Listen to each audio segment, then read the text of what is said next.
This is Rumble, and this is Michael Moore. Welcome to my podcast. Today, before we get started, I just want to acknowledge the underwriters of today's episode, and that is Netflix and their film American Factory, directed by Julia Reichert and Stephen Bognar. In addition to its Oscar nomination, it's won many awards, the Los Angeles Film Critics the Best Documentary of the Year, Directors Guild Best Documentary of the Year, and many others.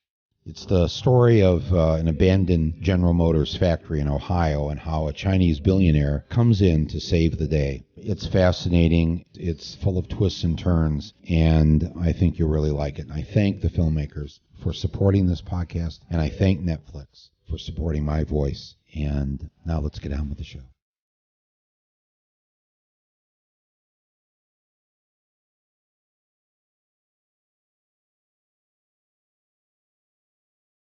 This is Rumble with Michael Moore. I am Michael Moore, and welcome to this episode of our podcast.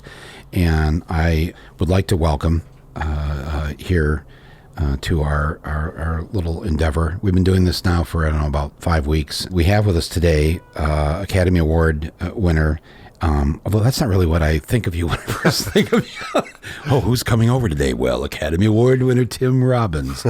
No, but Tim Robbins is actually here. You know him across the board for so many things, from Bull Durham. Was that your first big film? Yeah, that was the film that made it okay for me not to audition anymore.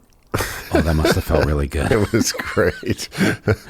So Bull Durham, the director and I believe writer of Dead Man Walking. Yes. And one of a cult classic and a favorite of mine, Bob Roberts, about a particular politician and a campaign and everything. We'll talk a little bit about that.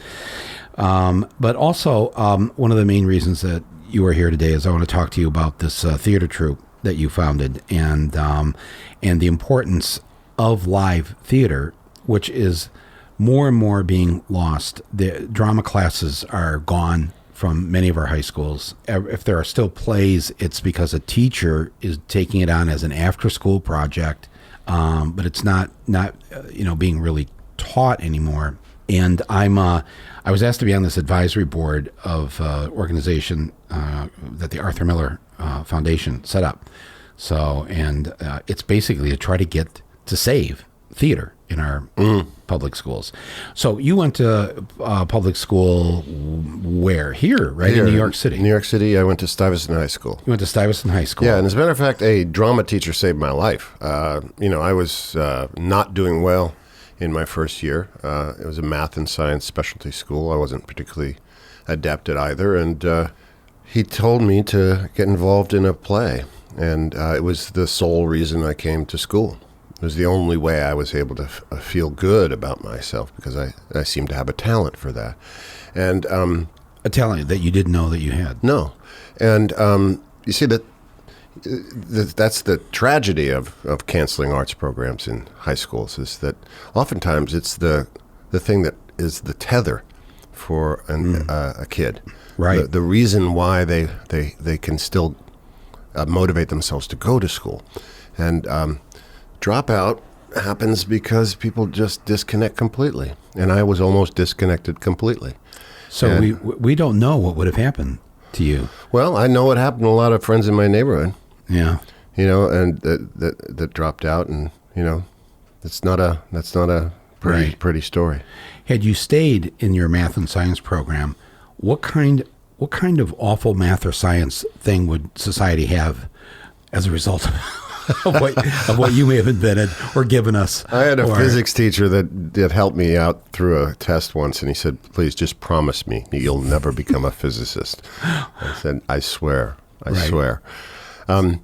Yeah, we do programs ourselves. The Actors Gang does programs in high schools, and also middle schools and grade schools do arts programs in 14 public schools in Los Angeles. Wow. For that reason, because they have cut them. And it seems to be the first cut they make is arts programs. Arts go first. Right. It's a terrible tragedy. I've been working with Turnaround Arts in the past few years, and they've shown incredible changes in academic scores when they reintroduce arts into public schools. Mm-hmm. It's It's a no-brainer, really. And if you really want to know whether arts works or not, look at any private school.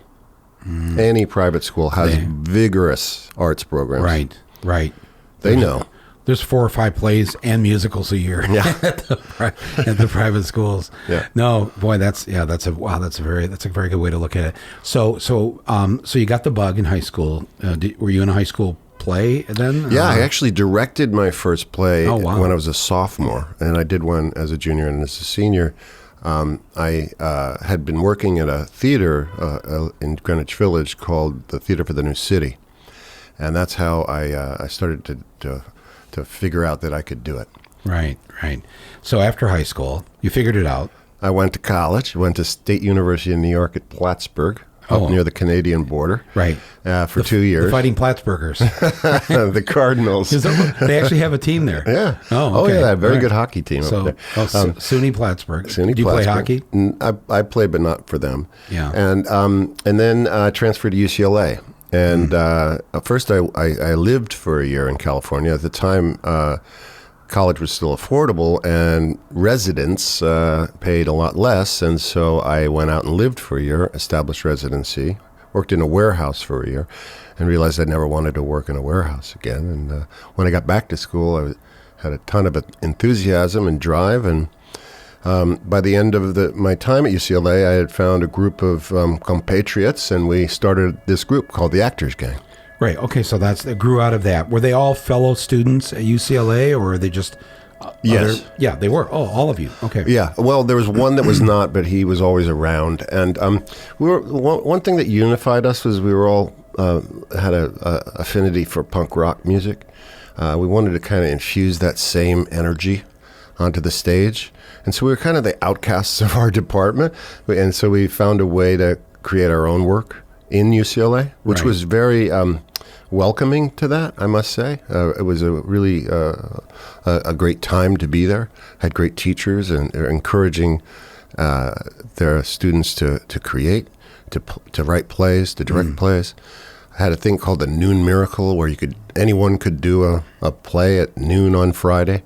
And so this is what your group, the Actors Gang group. So we grew out of that, and we anybody could do anything. And I mean, if I just showed up at noon, I could. You had to sign up for it. Okay, but it was your slot, so you bring whatever you got, whatever it is. It was perform anything. Yeah, and that's how I did my first play there.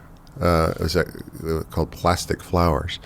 But after, so we did this play called Ubu the King at UCLA, and then brought it out into LA. And we found a theater, performed it at midnight because we couldn't afford to rent the theater. So we just shared the space with another place. So we'd tear down their set, put up our set, perform it at midnight on this dark street in Hollywood. And it became this huge success, and we ran for 6 months, and that's how the Actors Gang started. And then you were off. Yeah. And when did you start writing? Was it during this time, too, that while you were in college? Yes. Yeah, I had a great playwriting teacher named Gary Gardner, and he encouraged new voices. And I had 3 plays produced at UCLA, one at 1X.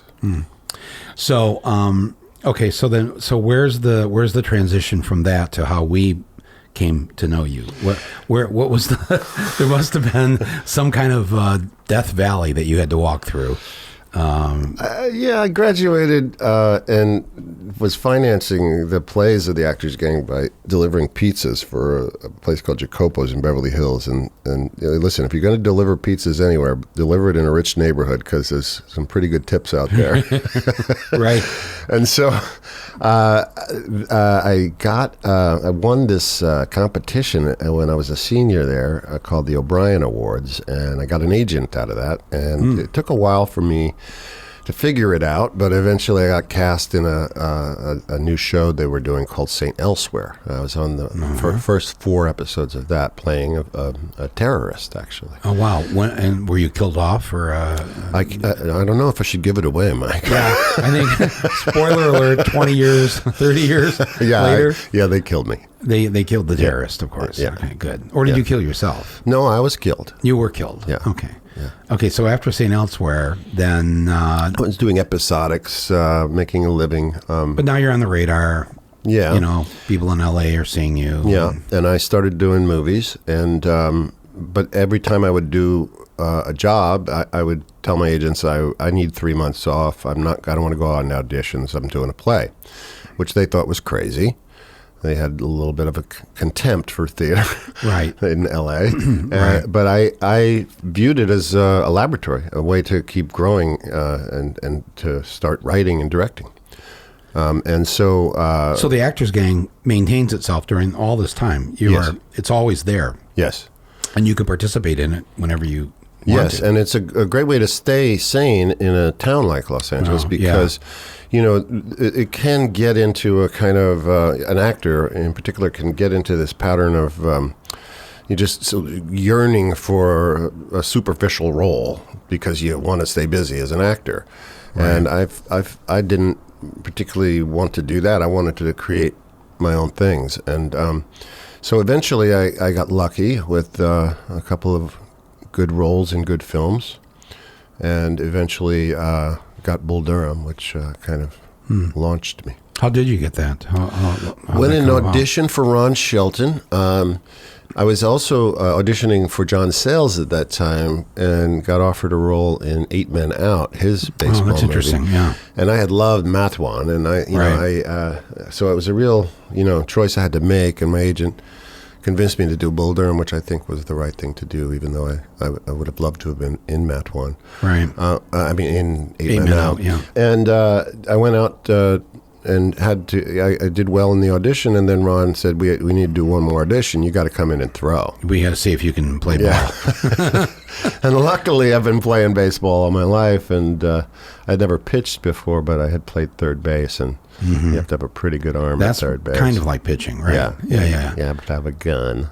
Right. And so that was a real joy to go down to North Carolina and put on a baseball uniform, Right. and pretend to be a Right. Right. player. Right. This is like one of my childhood fantasies come true. I used to dress up as in my little Met uniform and listen to the radio. We didn't have a television when I was growing up, and I'd listen to the radio of the Met games and act them out when I was a kid. Wow. Yeah. Hey, can I tell you a quick Ron Shelton story? So Ron Shelton is the writer and director of Bull Durham, Yeah. and other great films.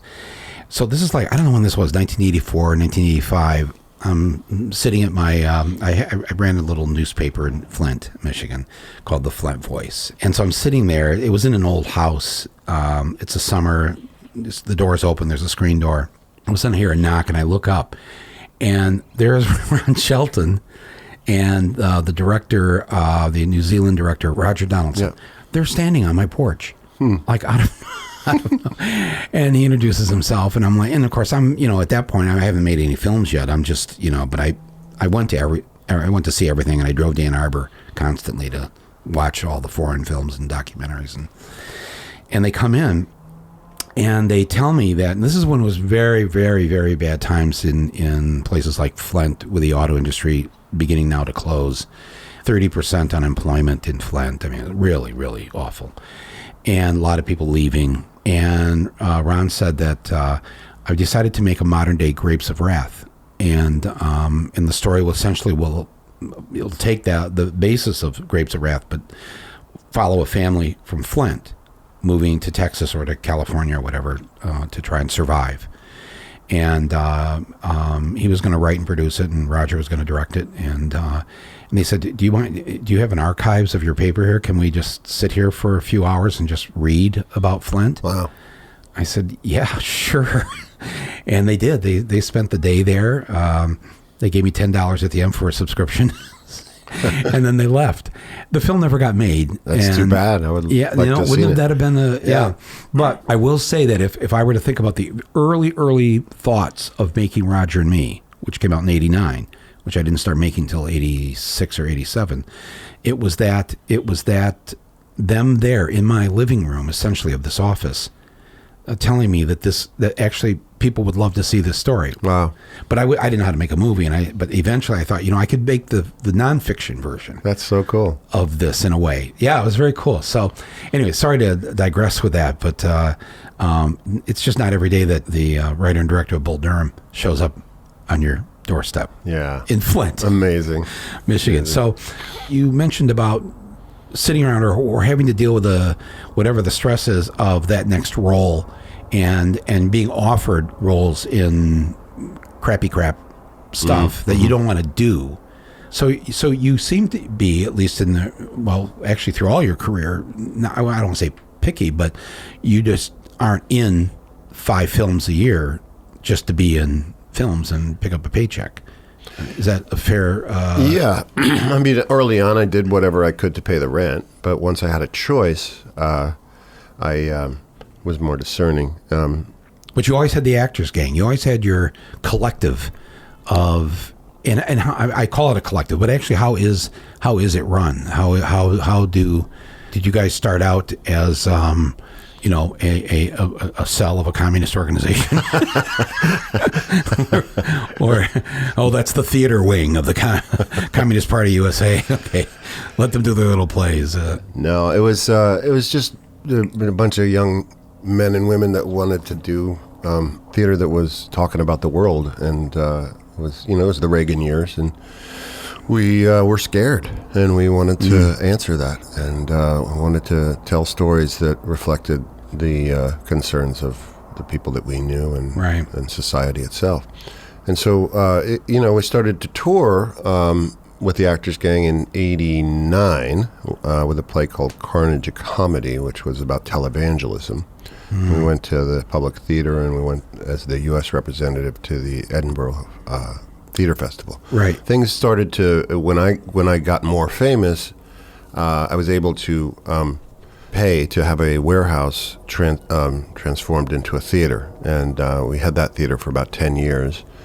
And then the rents got jacked up, and we found this beautiful theater in Culver City, California, where we are still. Mm-hmm. You mentioned the Reagan years, and a lot of the work and the writing you did for the plays coming out of these concerns.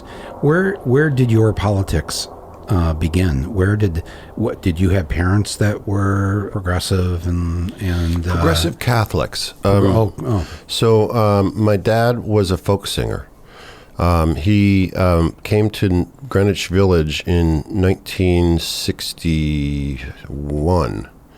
Wow. And from California. My parents had met at UCLA, and they were both in the marching band. My mother was playing flute, and my dad was the drum major. You could have gotten into the marching band at UCLA on a legacy. I'm just saying. You didn't do that, though. Yeah, I didn't play anything. So. Okay.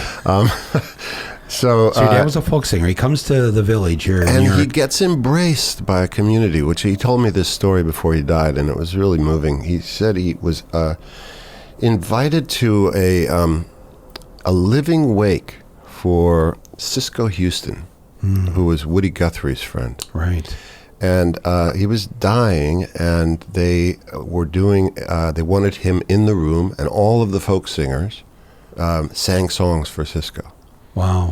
And my dad was invited by Ronnie Gilbert from the Weavers. Right.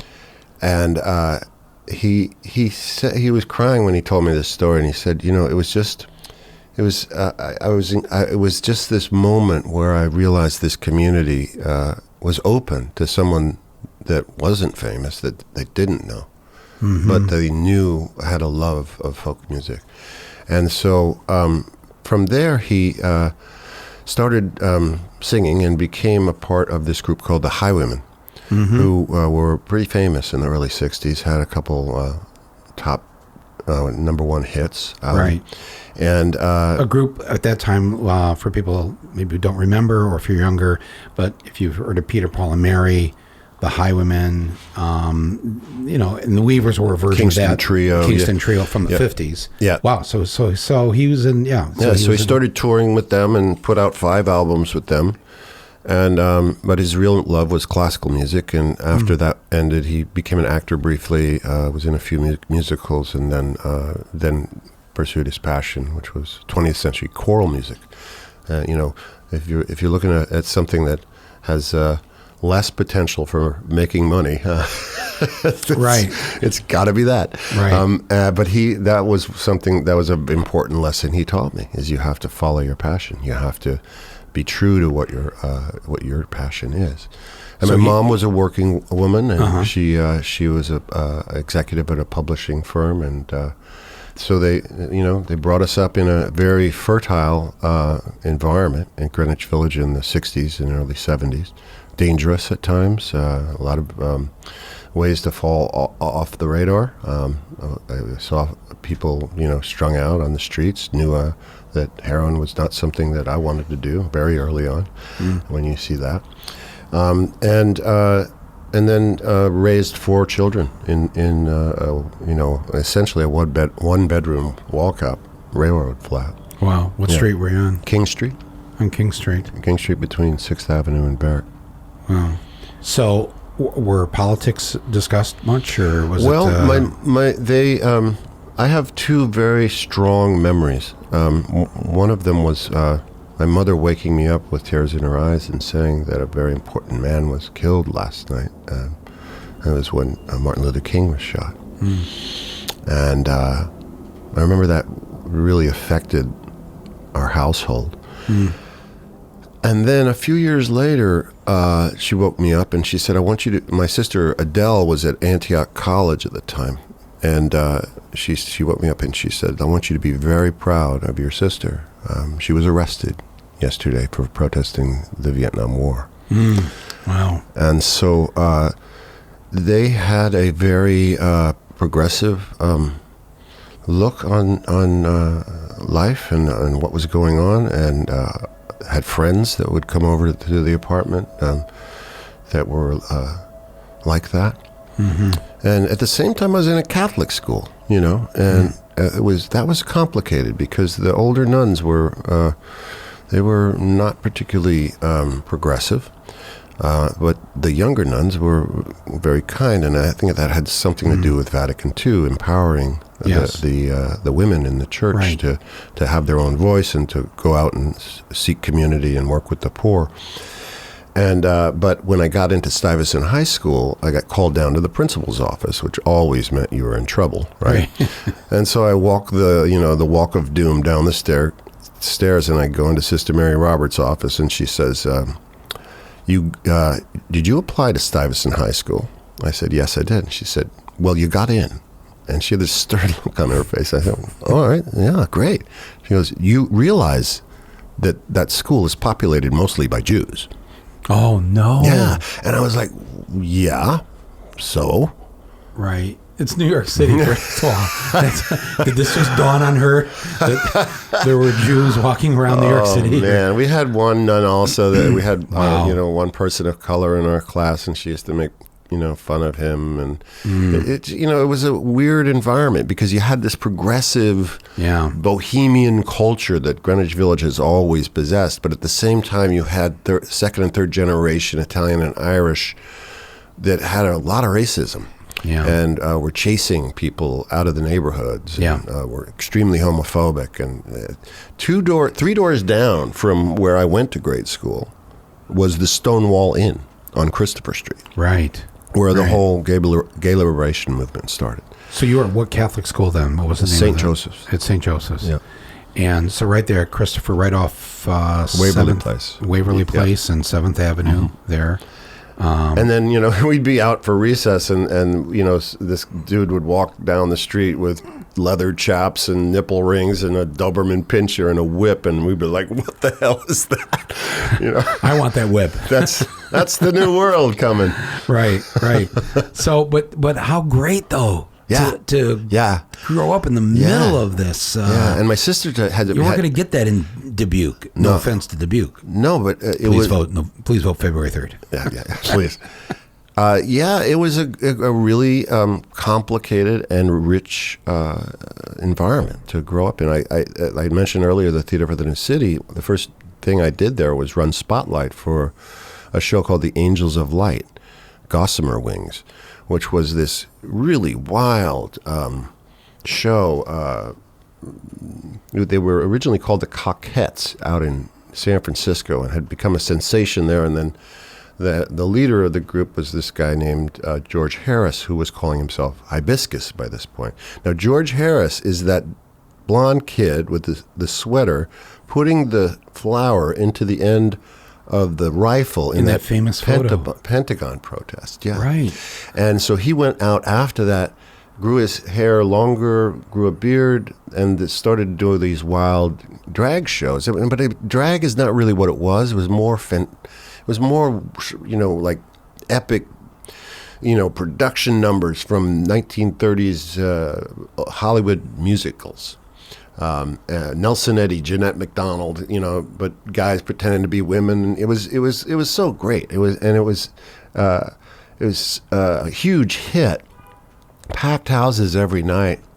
I was there because my sisters had worked at that theater, but also because my first girlfriend was George Harris's sister, named Eloise, and she was in the show, and so it was this great community and filled with people that were. I mean, these guys were badass. They were, right. They were really tough. They were expressing themselves freely and being who they were way before.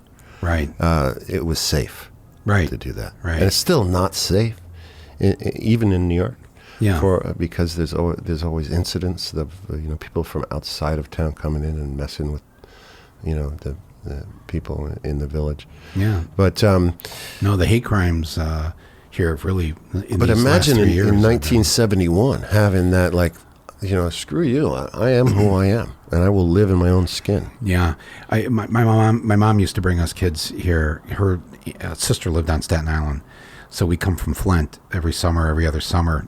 This would be we'd tell people back in Flint that we were summering on Staten Island, and it just sounded very exotic to people there, not really knowing. No offense to Staten Island again, obviously, but in 1971, yes, I remember that New York.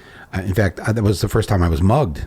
It was in Times Square in 1971. A guy just came up and just kind of put I felt the blade up against my back and just wanted my money. And for some stupid reason, I told him I didn't have any. When I got a wallet, in the back, my back pocket. But he reaches into the other pocket and pulls out a subway map of New York because I don't live here, Right. And he just looked at me like, what a loser. And he just walked away. That was the extent of my, I think I'd reached into my front pocket by that point and just gave him whatever change I had. It was like 17 cents or whatever. But so New York at that time was not, but you were living in it. You were living in this kind of petri dish of humanity. Yeah. All of it in all of its forms.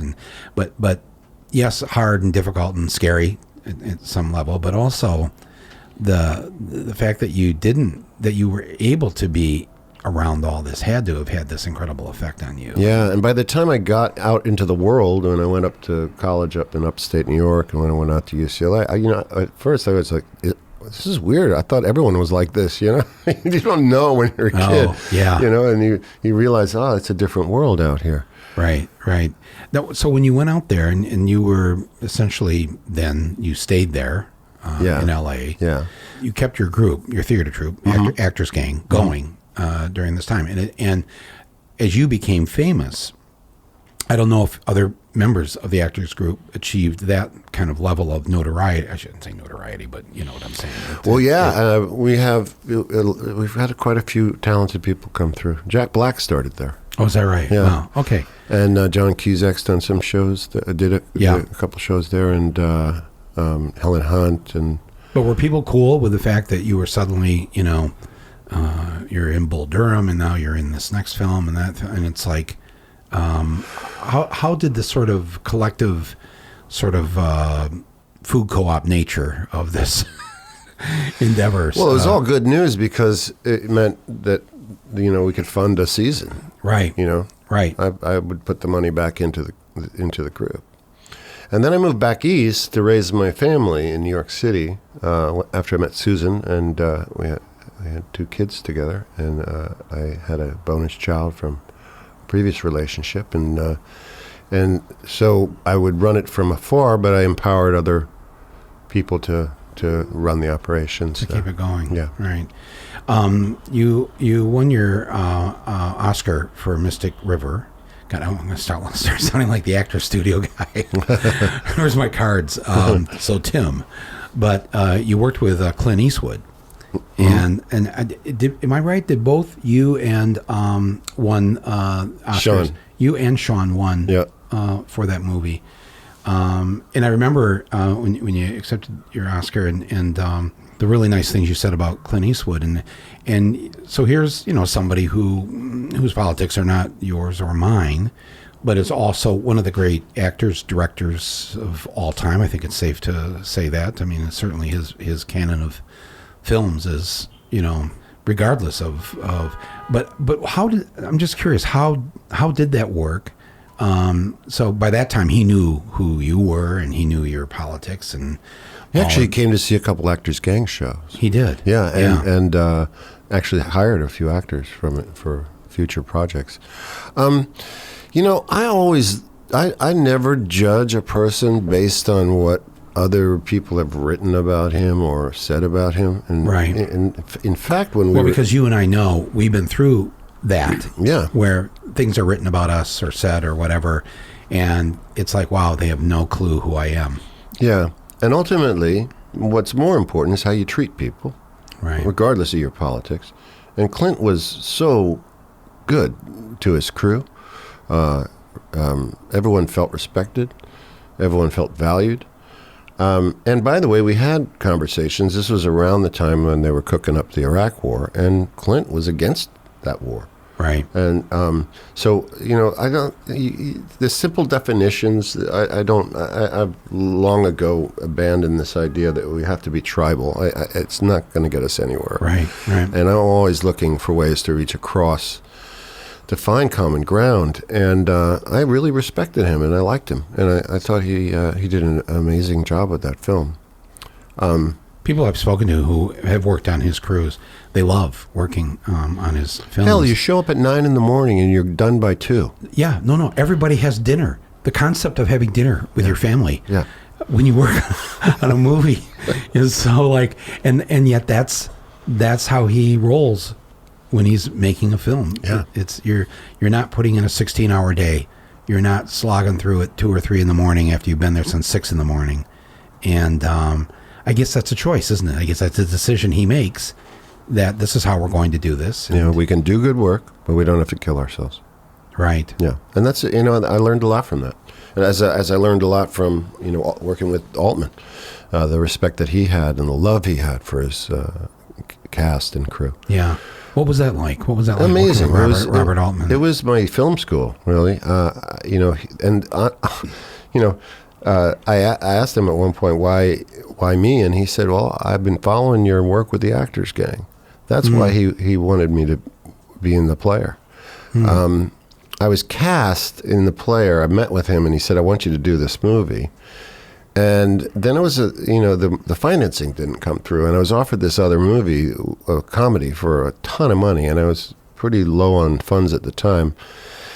And I turned it down just with the hope that The Player was going to happen. And 1 month passes, 2 months pass, and eventually they put together the financing. And then I found out later that Bob had been offered financing with another actor and had remained... In other words, we'll give you the money if you... Don't use Tim Robbins. Right. And he said no. I gave him a word. And that's the guy I want. Wow. And so when I was doing The Player, I also knew at the time that the financing was coming together for Bob Roberts, which would shoot like 3 months after we wrapped. And so I viewed it as film school. I watched everything. And Bob, from the very first day I joined the production, in pre-production, he had me into his office and sat me down and said, "You and me, we're going to rewrite this script." And he viewed me as a collaborator, which was stunning for me at the time because, I'd been working in writing and directing in theater, but, I wasn't really known as a film writer or a director. And to have someone who, by the way, I had seen Nashville when I was in high school, and that was the first film I had seen that made me want to do film. Right. And one of the great films of all time. Incredible. And still very, very relevant to what we're living through. Yeah. And then to have that hero of yours say that to you, it was an incredible shot in the arm for me creatively. It just affirmed so much for me, gave me the confidence to be able to do a film. Right. Well, that's such a great film. That and Bob Roberts, I mean, you are drawn to satire, which is always poo-pooed by the money people in the studios or whatever, like this will never work. No, people don't get satire. They don't like satire. But you seem to like it a lot. I'm guessing that also is, part of the Actors Gang. A lot of the things that you guys did over the years are taking reality and turning it on its head a bit and twisting it. Okay. And exemplifying the absurdity has to come out in a real satire. I mean, I've often thought that a lot of things that are considered satire are really just parodies. Mm-hmm. And satire is a form that you shouldn't be invited to the cocktail party.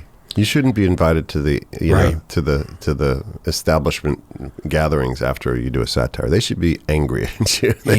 And very worried. Yeah, that you're taking notes. And it should notes. never be partisan. It should be looking at both sides, right, and satirizing both sides, right. And so I got the chance to shoot Bob Roberts in Pittsburgh, Pennsylvania, in '91. And so just for younger people maybe who haven't seen it, which it's easy to get and to stream and watch and whatever, but tell the story of... Essentially, it's a folk musician who is a Republican running for the Senate in Pennsylvania.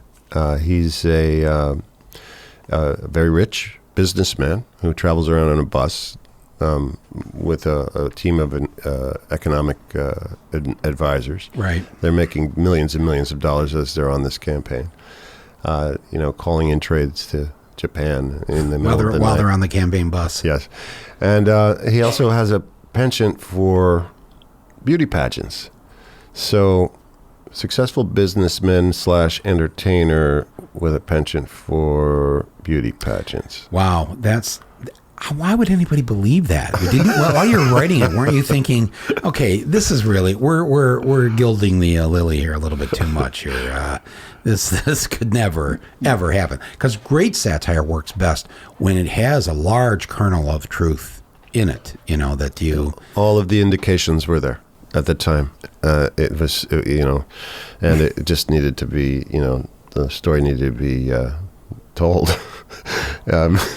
Yeah, and we were lucky enough to get Gore Vidal to play the person I was running against, and and he gives some beautiful soliloquies on what it is to try to survive in American politics. Right. Yeah. So, anyway, so this becomes an instant kind of cult classic film. I mean, people. Anybody who cared about anything loved this film, and this. I mean, it was but I'm guessing it didn't get a lot of love from the powers that be, because clearly this was such this film essentially comes out after 8 years of Reagan and maybe 3 years of the first Bush, when this and it's a year before Clinton. Oh, actually, right? Comes out in '92, right? Comes out in so during the campaign, yeah. So it comes out right during the campaign, yeah.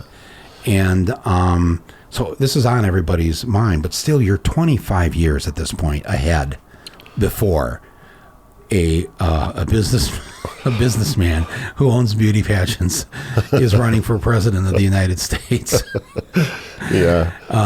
But I've never seen him with a guitar, so. Well, probably can't play one, but yeah, yeah. So you see the importance of satire, though, but it's got to be done right. I mean, you're right. The stuff that's just parody. I think it's why a lot of comedians these days are having a hard time trying to satirize that which already seems like living satire. Yes. Like, how do you take what we're witnessing to that next level?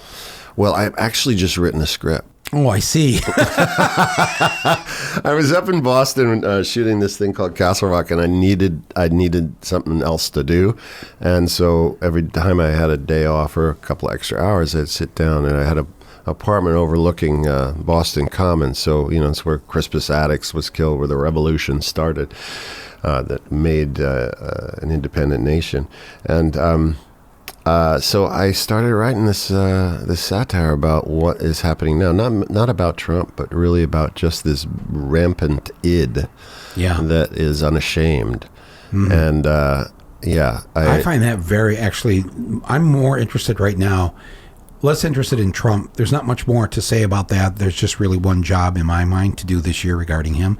But that which gave us Trump, that isn't being written about, talked about, satirized. And I think that's really much more interesting and makes everybody sort of culpable, not just people on the right or Republicans, but liberals, Democrats. What were we doing? What were we thinking? So you're in the middle of writing this, but I'm just saying that I'm just so excited to hear that this is happening. Yeah. And now I just have to convince an insane billionaire to give me some money. Oh, that. But seriously, though, these days, a movie like that, with the technology that we have and we use, can be made for, you don't need $100 million. No. We don't need $100 million by any stretch of the imagination. Right. Just need one willing maniac. Yeah. One. Okay, well, some of them are listening right now. Is there a number we give them? Not that we're not doing a telethon, but I'm just saying we just need one. No, there are good people. Oh, yes. Yes. I mean, I got my financing this way for my last film, where I just asked somebody who had a lot of money, but a really good person, and he just said yes. In 10 minutes, he said yes, and I didn't have to worry about money for the rest of the film. That's so awesome. Yeah. So you're going to give me that guy's name. I could give you. We're going to talk. Yes. No, he had. I think had financed maybe a dozen films. He liked it, and it was a way for him to express himself, because he's not a writer, he's not an actor, he's not whatever. But this. You run across people, and sometimes the people that you would least expect it to help you, who want to be part of this, who don't want the culture to die, who would support theater in our public schools. I brought that up at the beginning about New York City, and the reason I said yes, I'd be on this committee. Rebecca Miller, the director, her dad is Arthur Miller. Because she said New York City, the theater capital of the country. I forgot what the number was now, but it's something like there's now only a quarter of the public schools in New York City have a theater or drama teacher actually teaching theater or drama. Wow. And if it was that bad here in the theater capital, it's got to be worse. And of course it is across the country. Mm-hmm. So she and the people, her family and friends or whatever, are on a mission to... Good for her. To try and fix this. And it's... I have to say, my experiences in the theater over the last 10 years have been so extraordinary. First of all, it's one of the last places on earth that you can gather a bunch of strangers together in a dark room, ask them to turn their cell phones off, and they will, right, and be with you for 2 hours as you tell a story. It's, the way we train at the Actors Gang is inclusive of the audience. I had a great teacher named Georges Bigot who he said, this is what theater is all about. It's about the relationship between an audience, a live audience, and the actor on stage. But never assume, George said, never assume that anyone in your audience could afford this ticket. Right. And always assume they paid their last dollar for it. Right. Every single person out there in the audience. And then, on top of that, they had to walk here because they couldn't afford the bus fare. Wow. That's the kind of investment you have to have as an actor when you step onto stage. It's an important alliance. It's a sacred alliance. Yeah. Which dates back to the origins of theater, which was in the Greeks, where it was an important event that talked about what the relationship was the moral relationship of man, the relationship of hubris and the man and God, and what happens when you cross against your nature and go against the gods.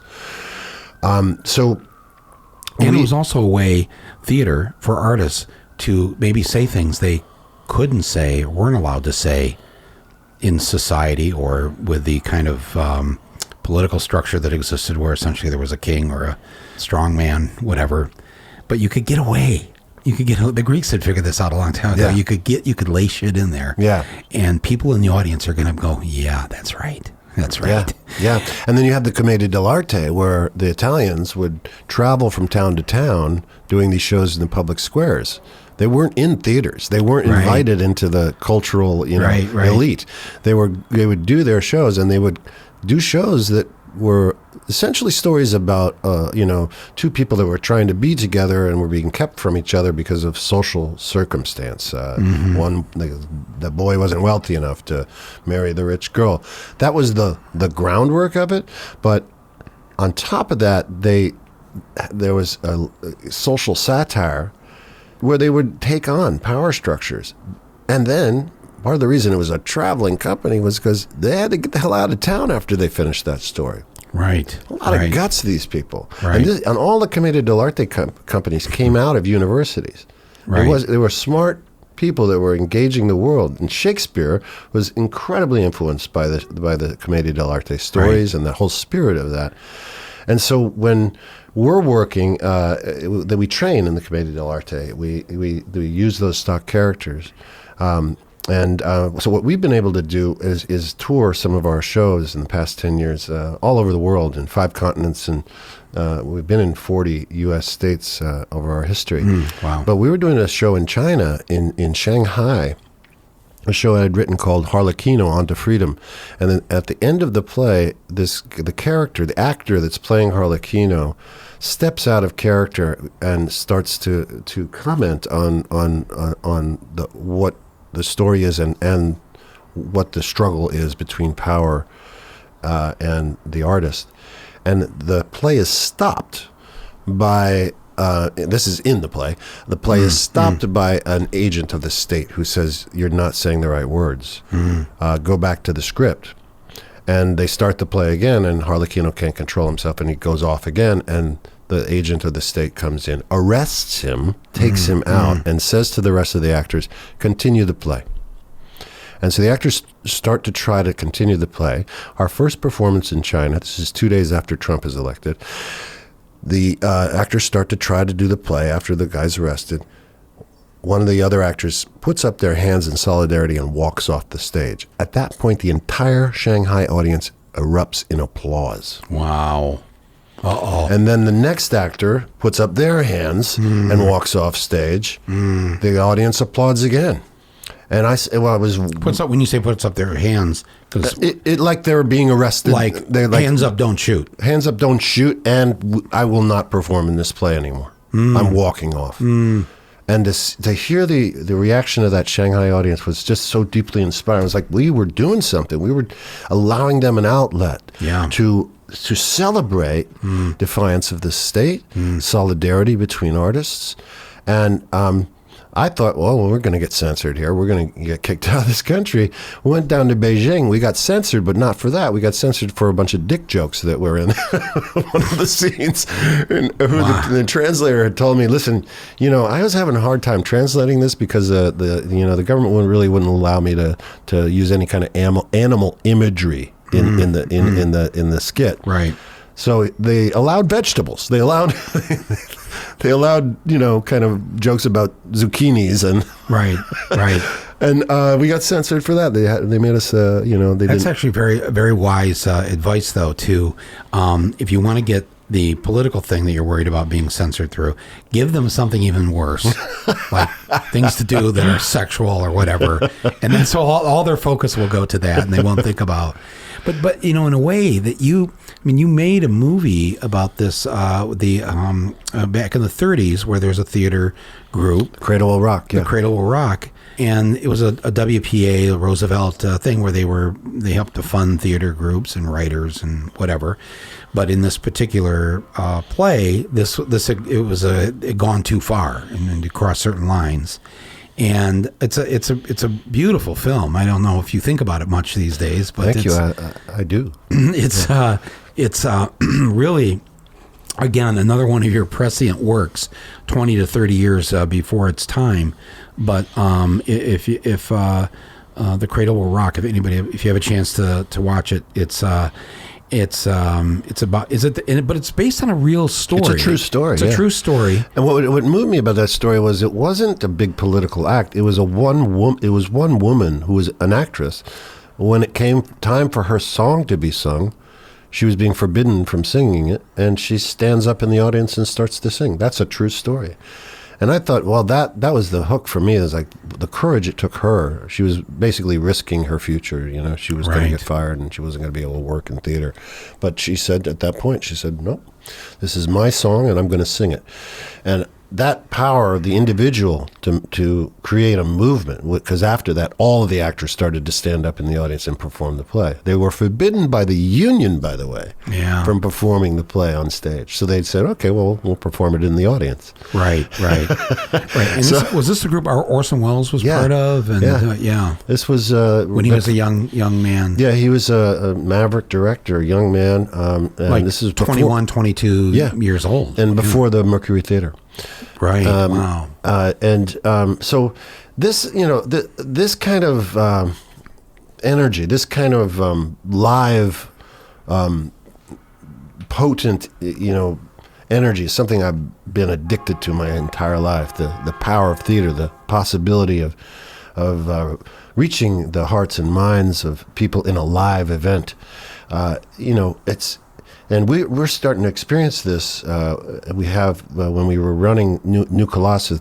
Let's talk about this because your new play that you and the Actors Gang are doing is called The New Colossus. Yes. And so go ahead and tell us about how this came to be, and you're going to take this around the country starting like now, January 28th in Charlotte. Wow. Yeah. Okay. So about 4 years ago, I have quite a few members of my company that English is a second language for. And so I had been encouraging them to use their origin languages in workshops to express emotion more viscerally rather than having to go through the head and translate into English first. I just encouraging them just to start talking your own language. We're going to understand it because we'll understand the honesty of the emotion. And so I asked them, when I understood how potent this force was of their talent, I asked them to develop a story. And so we started working on, I asked them all to tell the story of their ancestors' immigration to the United States or other places. The first time we did it, there was no English in it at all. And we had 12 people from 12 different countries, speaking 12 different languages, telling the stories of 12 different eras from 1868 to 2017. And they're all on a journey to get away from a threat. Right. And then wind up waiting for a boat. And then the boat comes and they wind up pleading to get on this boat. Now, what we've come to understand is that this story is us. This is our country. Right. At the end of this, the play, the audience is asked a question: should we let them in? And they have to decide. The actual audience. Yes. In the theater. Yes. And they've witnessed an hour and a half of this journey, and then after that, I come out. If I'm there, and I will be there for the tour, for all the dates, and I ask, I say, listen, we want to hear about you. We want to hear your story. First of all, is there anyone in the audience that is descended from the indigenous population? And a couple of hands will come up. And what nation, Navajo, etc. Is there anyone in this audience who is descended from ancestors that were brought here against their will? African Americans. Raise their hands. Where from? Don't know. What year? Don't know. Right. One of our original sins that we've never atoned for. That's right. Then I ask, are there any refugees in the audience? A couple hands come up. Where from? What year? Any immigrants in the audience? Where from? What year? Now, are there any sons or daughters of immigrants or refugees? Hands come up. Where from? What year? Grandsons, granddaughters of immigrants or refugees. More hands come up. Right. Great-grandsons, great-granddaughters of immigrants or refugees. More hands up. Anyone back to the Mayflower? Before you know it, everyone has raised their hand. Right. And in our little theater in Los Angeles, we would put a map up in the lobby. And when people came in, we asked them to put little magnetic pins on where they're from. An entire world was represented every night in our theater in Los Angeles. Wow. Did you take a picture of that out in the lobby each night? Yeah. So you have a whole cavalcade of photos of this. Wow. Yeah. And you realize this is it's obvious this is what makes our country so special. Right. I don't think you could do that anywhere else in the world and have such a diversity of people in one room, right, experiencing something together. And so then, I ask, listen, anyone who want to tell their story? Does anyone want to tell their ancestors' story? And oh my God, the stories we hear are just insanely moving. One woman says, my grandmother was 8 years old on a boat from Europe, landed in New York City, alone, 8 years old, with a photograph of a relative, no address, and somehow found her family. Wow. 8 years old. We're descended from that. Yeah. Then another woman says, I want to tell you a story about a American soldier. He's liberating a concentration camp with his battalion in Buchenwald, Germany. And this soldier sees this woman, frail, emaciated, one of the people that had been incarcerated in this concentration camp. And he says, she says she started to falter, like she was going to fall. And the soldier, a private, starts running to catch her. And the sergeant yells at him, stand down, soldier, that's not what we're doing right now. Disobeys his sergeant, gets to the woman, catches her before she falls, takes her to the field hospital, gets in trouble. When he's out of trouble, goes to visit her in the field hospital. This woman said to me, that was my mother and my father. Wow. There are so many amazing stories out there. And that's one of the things that I'm really looking forward to. We're going out into the country to hear these stories, to tell our story, but then to hear the stories that everyone has. If you think about it, we are united by this. This is something, and one of the reasons I want to do it right now is because we got to find things that remind us that we have a lot in common. And one of those things is our DNA. We are descended from people that survived. First of all, we are descended from people that decided, no, I will not put up with this. I will not put up with this famine. I will not put up with this religious oppression. I will not put up with fascism or Nazism. I am leaving. The people that stayed didn't make it. That DNA doesn't exist anymore. Right. But these people had the courage to do it, and they make this journey. And then they have the strength to survive that journey. And then they have the strength to survive oftentimes arduous journeys across the ocean. Many people died. We're not descended from that DNA. Then they arrive in this new country with nothing and somehow survive and make a life and create a family. We're descended from that DNA. That's pretty special. And that's something that we should be thinking about when we're thinking about immigration now. Is that we share this with those people that are being separated from their families at the border. This is us. This is who we are. Maybe it's 3 generations ago, maybe it's last week, but it's the same thing. It's the same will that says within, that says, I cannot tolerate this poverty, this violence, this oppression anymore. I need freedom. People that walk from Guatemala to this border of ours, and survive it. And we did a matinee out in Los Angeles for high school, and the first time our map was, was all from one place, one area, Mexico, Central America, and South America. And we had a talk that day about heroism, about what it is to be a hero and what the hero's story is. And we talked about, your parents, your grandparents that risked their lives to seek a better life. Right. The ones that are being demonized right now, the ones that are being talked about as if they're trying to steal something from us. Oh, yeah. No, that's not the story. It's a story. It's a mythic story. It's a story of heroism. They survived it. They made a better life. They made the choice to go. They survived it, and they created you. That's a hero. Think about your parents that way. Think about your grandparents that way. Let's rewrite that story. I'm so moved by what you just said for the last 5 or 10 minutes here. This is, it's such a different and yet the most honest way to look at this. And we're not taught this way. We don't embrace it. The way, as you were just describing this, the heroism, the courage of those who made it.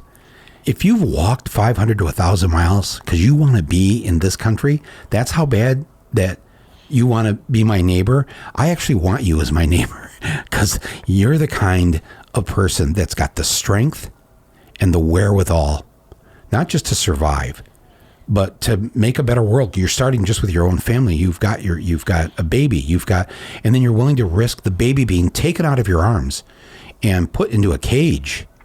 I just, wow, I'm so overcome by this, what you just described. And just to think that people get to, I mean, first of all, can I go on tour with you? I don't want to be, I won't be in it. I just want to sit in the audience every night. I'm telling you, it has this. really moved me. We went down to South America in January last year and did it in Santiago, Chile, and Concepcion, Chile, and in Buenos Aires, in Argentina. And it's a similar story of immigration. South America has a similar story. But one of the things that was most moving was in Concepcion, when I asked the question, is there any refugees in the audience? And we had heard stories about, there's a resentment about the refugees down here, mainly from Haiti, and one woman stands up and she says, "Yes, I'm a refugee." And I said, "Where from?" And she says, "Palestine." And the entire audience erupts in applause. Yeah. And then another person stands up and says, "I'm from Haiti," and the entire audience erupts in applause. Applause of welcoming. Wow. Welcome to our country. We're strong enough to embrace you, to invite you in. Really amazing. Really amazing. Yeah. And we're going to go all over the country. We're going to Charlotte, North Carolina, Schenectady, New York, Detroit, Michigan, Seattle, Washington, Durango, Colorado, Iowa City, Iowa, Folsom, California, and Nashville, Tennessee. And we'll be out from January 25th through April 11th. So all those cities you just mentioned, boy, that is really a diverse cross-section of this country, and places where I would not think you, Tim Robbins, and your work and everything would be going to Durango, Colorado, or Iowa City. Did you say? Yeah, Iowa City. No offense. These are wonderful places, but they rarely get to experience what you just described. What they're going to experience in this production. Why did you make this? I mean, you could have just done Steppenwolf, Kennedy Center. The Village here. What's the thinking with this? I mean, is it? It could just be that these are the only people that would have you, or there's something else going on. Because when you go through, once you get to the second city of Schenectady, you're like, okay, what the fuck is going on here? No offense again. In fact, that's all props to Schenectady. It's the people that invited us, and this is what's awesome about it is the opportunity to talk to a cross section of people. And listen, I have. Whenever I've traveled in the United States, I have, even in what one would consider the most galvanized time. When you and I were, catching crap for opposing the Iraq War, and everyone said how dangerous it might be out there for me. I was never felt at risk. Right. The people of this country are good people. And, they are. That's right. Even if they disagree with you, they respect your right to speak. That is the majority of the people we live with. That is the majority of the people. That's correct. And hate, by the way, is very hard to do in person. Very easy to do abstractly. Very easy to sit in your keyboard and write hateful things to another person. Right. But very difficult to do eye to eye. And at the end of the day, people are human beings, and we have to respect our differences, or we'll never be able to move forward. During that time after the Iraq War, I put together a tour. It was essentially a one-man show, it was like more of a Rolling Thunder review, where I would have musicians come with me to certain cities. So, but I did a 60 city tour in 42 days, and some cities. Tom Morello from Rage Against the Machine would be with me, or other places would be comedians. A couple cities it was the Goo Goo Dolls. It was really a variety. Viggo Mortensen came.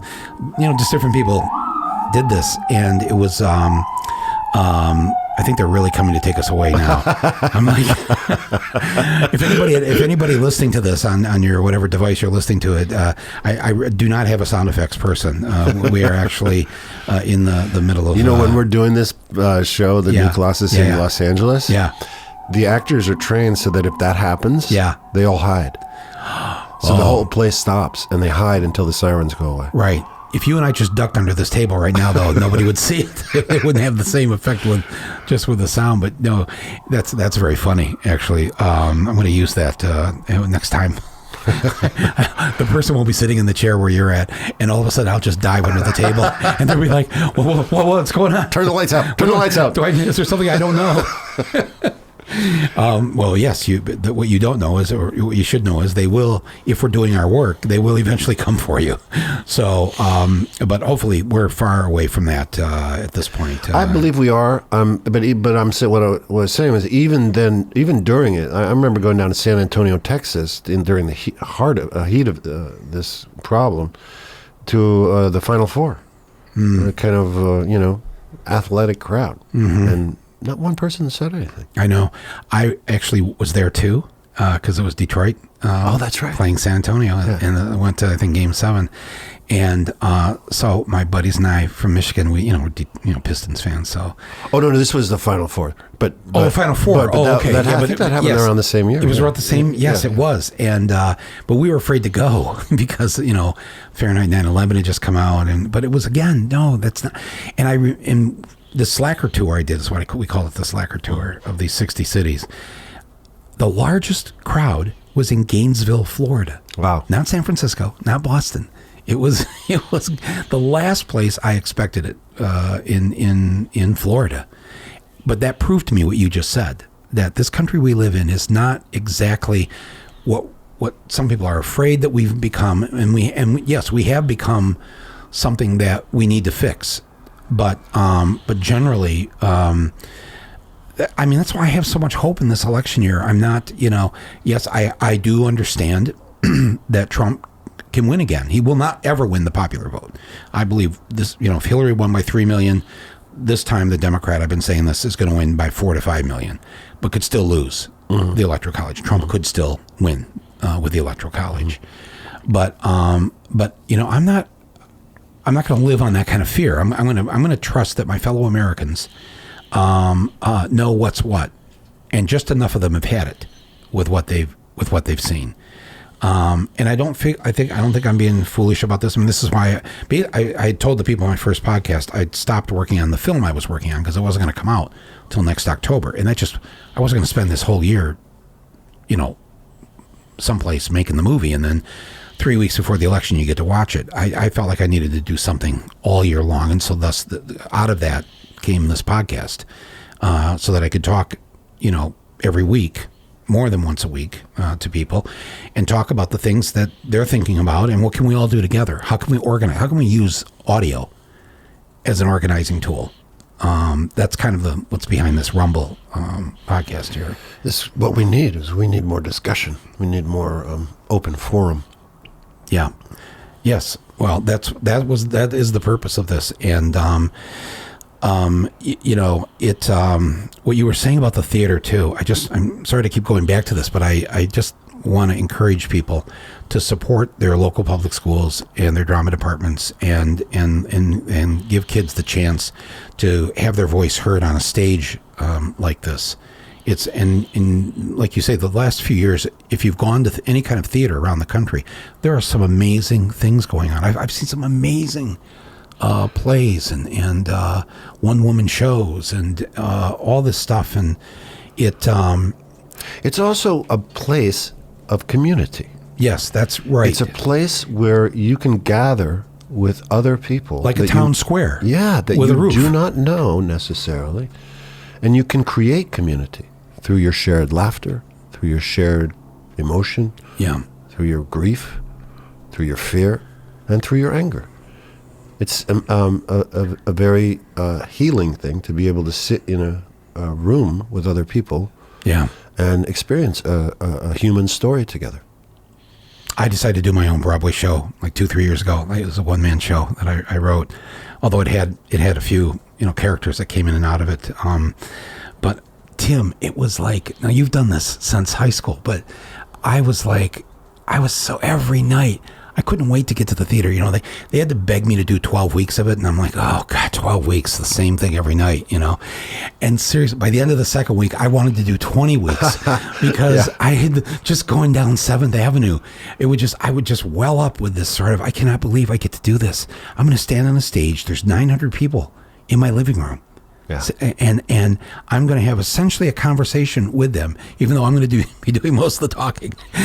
But every night, every cliche I heard, every night was different. No two audiences were the same. Yeah. But it was so profoundly powerful for me at this point in life to be able to do that and to be able to have that experience. I know exactly what you're talking about here. I feel bad that it took so long to actually try it or figure it out, but it is very different than, say, making a movie or any of the other things. If you don't mind, I just want to take a quick break here and remind people that our wonderful underwriter for this episode is Anchor Podcast Platform. They're the free podcast people, and I thank them for supporting Rumble and me and having my voice heard. It's greatly appreciated, and you can find them at anchor.fm or their app, the Anchor app. I've been very moved listening to you talk about this stuff, and people are probably wondering right now, well, you got Tim Robbins and Michael Moore there, and you guys haven't even talked politics. But part of this, too, I think, is because, first of all, is there anything else we need to say politically? I mean, no, I'm serious. Hasn't it all been said? And by the way, aren't the people listening, haven't they got it figured out?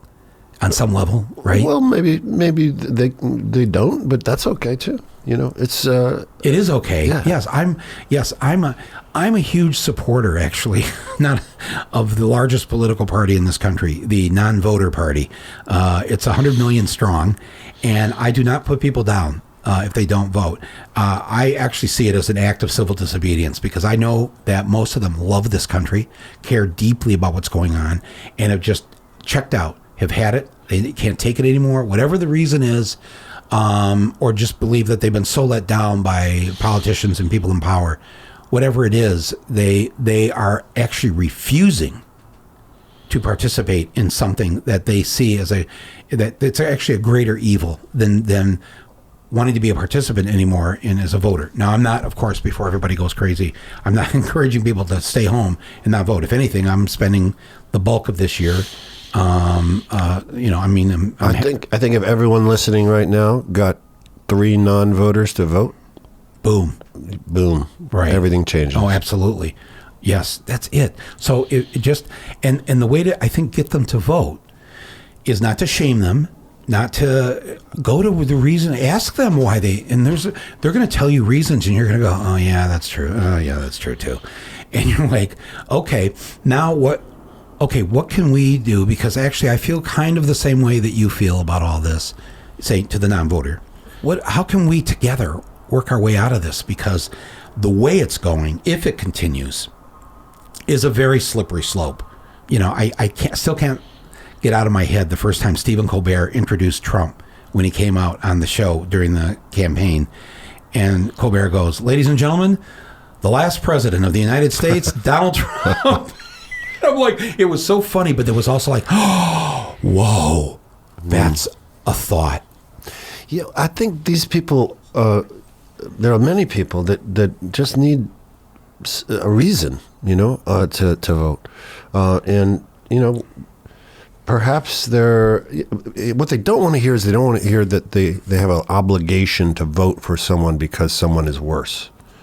Right. I think they need something to believe in. Right. And I would encourage people that even if you don't want to vote for whoever's on the top of the ticket, that there are so many initiatives that citizens put together that can really change things. We've seen this in California in the last few years. There have been some draconian sentencing of drug offenders for the last 30 years in this country, when we criminalized certain behavior that hadn't been criminalized before, winding up with the highest incarceration rate in the world. And a lot of those people were nonviolent offenders getting long sentences, minimum sentencing, removing discretion from the judge. The judge couldn't, in a particular instance, say, hey, I think this guy shouldn't get 30 years. He had to do it. Right.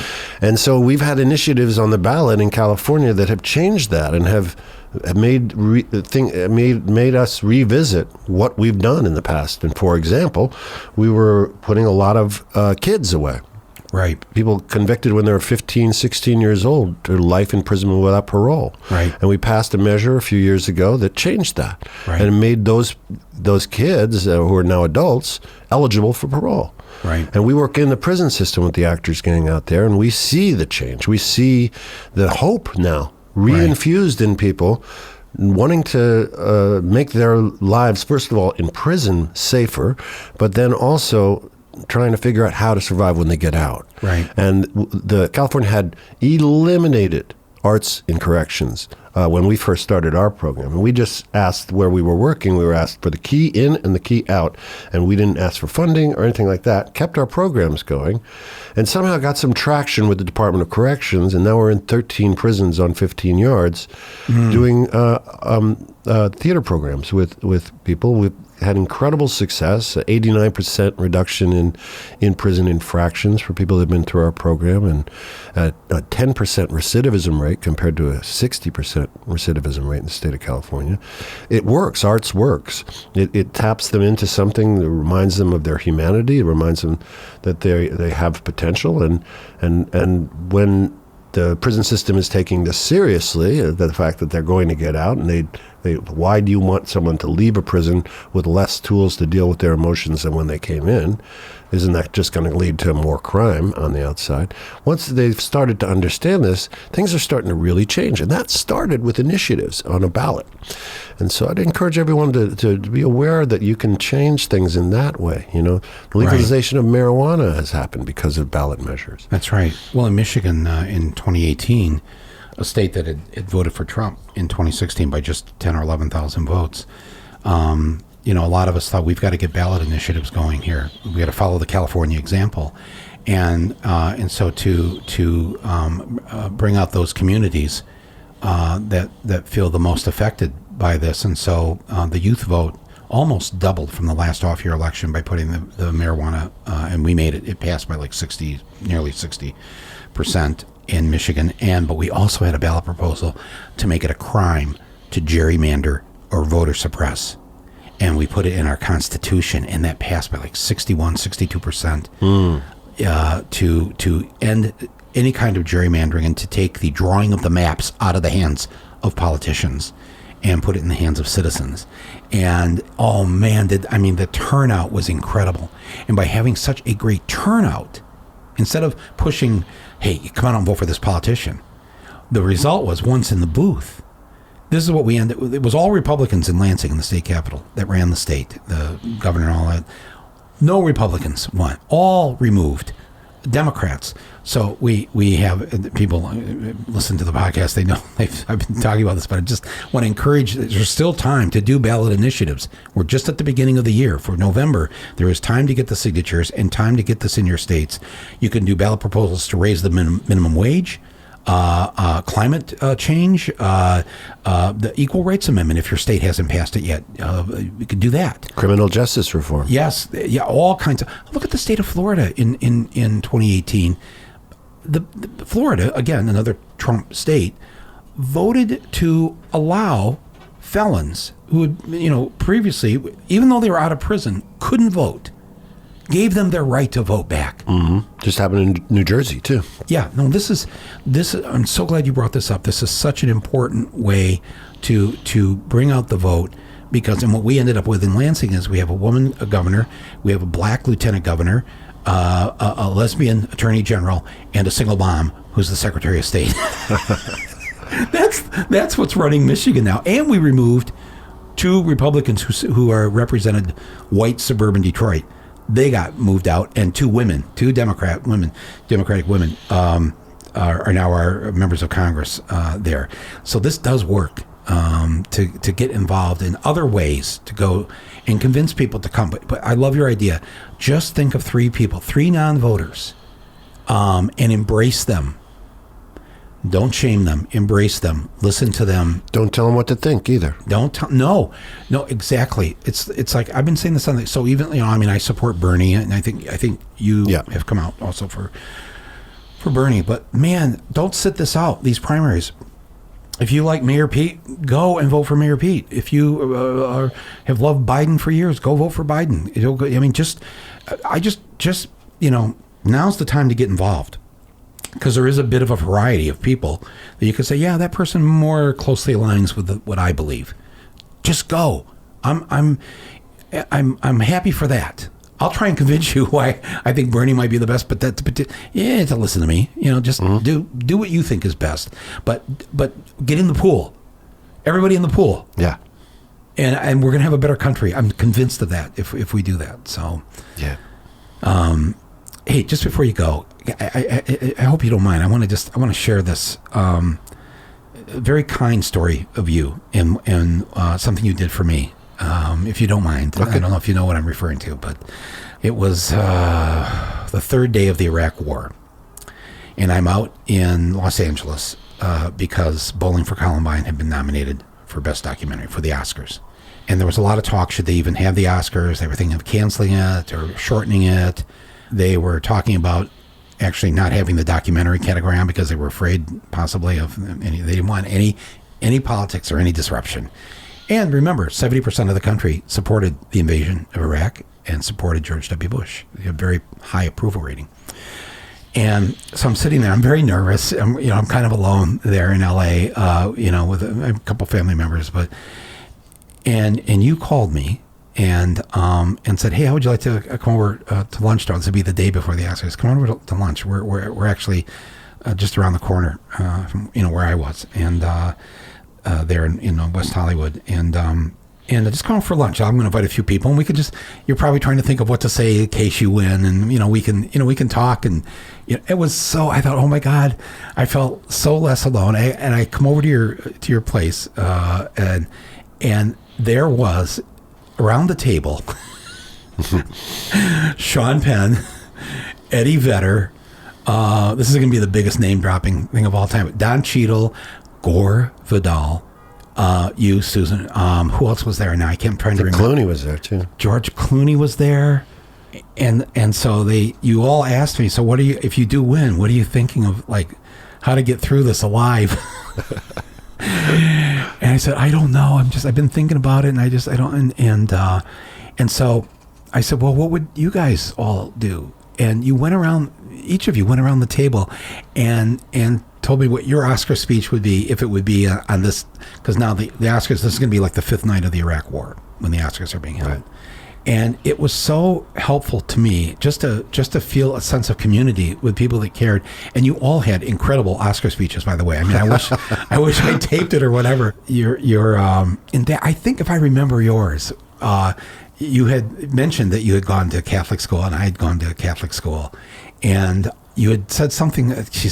Maybe you remember this better than I do, but it was something about speaking to the morality of this. And then I remember Sean saying that he would take the Oscar, set it down on the stage, look at it, and just say thank you, and then walk away. Clooney had some, wackadoodle, crazy, hilarious idea, but then Gore Vidal speaks, and then he starts quoting Thomas Jefferson, and he gives me these incredible quotes of what to say in a time like this. I just wanted, I've never really had a chance to thank you for that moment, because then when I did win the next night, and of course was booed off the stage for saying, and really all I said was I invited my fellow nominees up. So all 5 films, I asked them all to come up, and they came up. And I said, look, we make nonfiction, but we live in fictitious times with the fictitious election results, with a fictitious, well, I don't even know. By that point, there was all the, chaos and calamity in the Kodak, what was called the Kodak Theater then. And,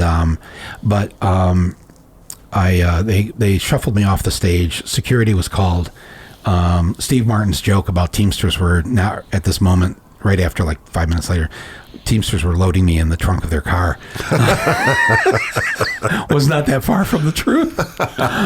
But you remember this day though, where you had me over there for lunch, and you all had so much experience with all of this, and but it meant a lot to me, and I hung on to that over those next few days where it was brutal, going to LAX. People yelling at me, and I'm carrying my Oscar, hoping that'll be some kind of a shield getting on the plane. But actually, they made me put it in a bag. And when I got home and I got back, I opened up the bag, and there was one of those TSA slips in there, and somebody had keyed the Oscar. No way. Up and down, yes, up and down, and not even worried about it, and proudly putting that TSA little slip of paper that says, we went through your bag. Wow. So it, but it meant a lot during that. It was a difficult time for me, and all the death threats and everything was all. But that's when I decided to go on that tour, and that's when I saw in places like Gainesville, Florida, or Tempe, Arizona, where people really stood and where they were. And maybe the majority supported, but I knew eventually, because Americans are good people, and maybe we're a bit slow learners sometimes, but eventually we get it. And eventually, within 2 years, in 2006, the American people voted the Democrats in to have both houses of Congress. Mm-hmm. So that was the American response. Mm-hmm. People came around. Mm-hmm. And it always gives me this, not a false hope, but a real hope that the work we do is important, and we just have to keep at it and not get too overwhelmed, I guess, by it. Yeah, and embrace the diversity in our audiences. Absolutely. The diversity of opinion in our audience. That's all legit, and everyone's got their own story to tell. And that's why I'm looking forward to going on this tour. Yeah, no. So I am actually, when are you in Detroit? Where are you? Well, can I read the dates? Yeah, do you mind doing that? Yeah, okay. So we're at the Knight Theater in Charlotte, North Carolina, January 28th through February 2nd. We're in the Proctor's Theater in Schenectady, New York, February 7th and 8th. Detroit, Michigan at the Music Hall, February 14th through 16th. Mm-hmm. Seattle, Washington at the Moore Theater, February 20th to 22nd. Durango, Colorado Community Concert Hall, February 25th and 26th. Iowa City, Iowa at the Hancher Auditorium, February 29th. Folsom, California, Stage 1, March 3rd and 4th. And Nashville, Tennessee at the James K. Polk Theater, April 9th through 11th. Wow, that's and you'll be there. I'll be there at all those. Wow, yeah. Wow, how exciting. And if people want to find out how to get tickets or whatever, they just type into their Google machine. The New Colossus. The New Colossus, or the Actors Gang. Or theactorsgang.com. Yeah, okay. And, I'm definitely going to be at one of these, and maybe Detroit. But if I'm in New York, Schenectady, not that far. Yeah. Just an Amtrak ride away. Yeah. I really want to thank you for doing this. I want to thank you for all your wonderful work over the years, So much of it inspiring. You must know the effect you've had on me just artistically in terms of not being afraid to go after and deal with difficult subjects that may be uncomfortable. But if people will put their toe in the water, just like with any piece of water that's cold, eventually in a few seconds or a few years, it's not so cold. Right. And it does get better. And I think what you've done very successfully is you understand that when you're telling stories like this, that it's so important to have a sense of humor. Absolutely. And to have a lack of judgment for your audience. Absolutely. Yes. That I have felt that way from my very first film. And I encourage people listening to this one of the best things to rely on in times like this is your sense of humor, and also your sense of humanity for the people that you think are in huge disagreement with you.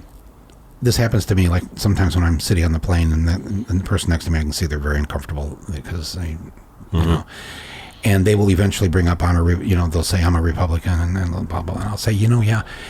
But the things that we disagree on, if we did a piece of paper, let me put the line down, agree, disagree, the things we disagree on is a much smaller list than the things we agree on. Absolutely. We have more in common than not. And so we can agree to disagree on, abortion, say, if you don't believe in it, you shouldn't have one. If you like guns and I don't, I think you should be able to own a gun and be safe with it, keep it safe, and let's treat it like we would say a dog license. Maybe let's treat it like we treat our dogs and our bicycles and other things. Have to register, maybe. But and if you're against gay marriage, don't get gay married. You'll hate it. Just stay the way you are. But on all the things we agree on, Tim. So many things. There's so much common ground throughout the country. Nobody wants to drink dirty water. Nope. Everybody wants to breathe clean air. We want a safer world for our children. All of that. We want good educations. We want health care. Yes. No matter if you're a Democrat or Republican. Yeah. Whatever you call yourself, or most people don't call themselves anything. I think they don't just. Powers that be have been very clever. This is not just our country. This is throughout history, from time immemorial. Divide and conquer. Find ways to make people fight with each other. Mm-hmm. So they won't pay attention to us. Yeah, so we can get away with the stuff we're getting away with. Right. As long as they're fighting with each other, they're not going to notice what we're doing. Right. And it's very clever. It's time-tested. It seems to work. But they've been doing that since the very, very early days of history. Right. Well, we have the power to not participate in that. We have to look past that to what unites us. Right.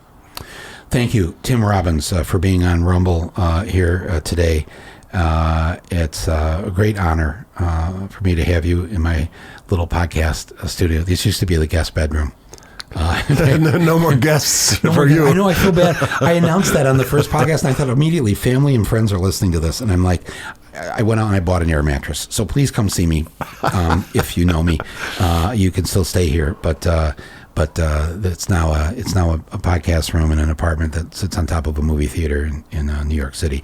And I have the same thing that I'm building in my apartment in Michigan. So when I'm there, I'll do my podcast there. When I'm in New York, I do it here. So anyways, thank you so much. Good luck with the new Colossus. I will be there, and I encourage everybody to come see this. It sounds like an incredible, cathartic experience to participate in, and I can't wait to see this movie that you've written too. So for that, the small sector of billionaires who are listening to this podcast, this is a low budget film, low budget, right? Yeah, we'll keep it low. We'll keep it. Yes, we'll keep it low.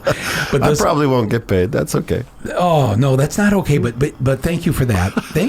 You must have done this you have done this for a long time. God bless you for it, and thank you, and thank your parents too. That was a great story to learn about them. Yes. Bless them. All right, everybody. We'll see you on the next episode here of Rumble with Michael Moore, and we'll talk to you soon.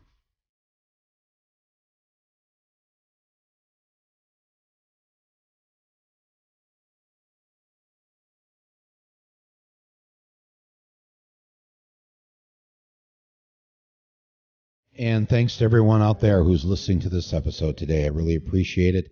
And I really appreciate our underwriter today, Netflix, and the documentary, Academy Award nominated, American Factory. Thank you for supporting us, supporting my voice, and allowing people to hear the other voices on this podcast, Rumble, with Michael Moore.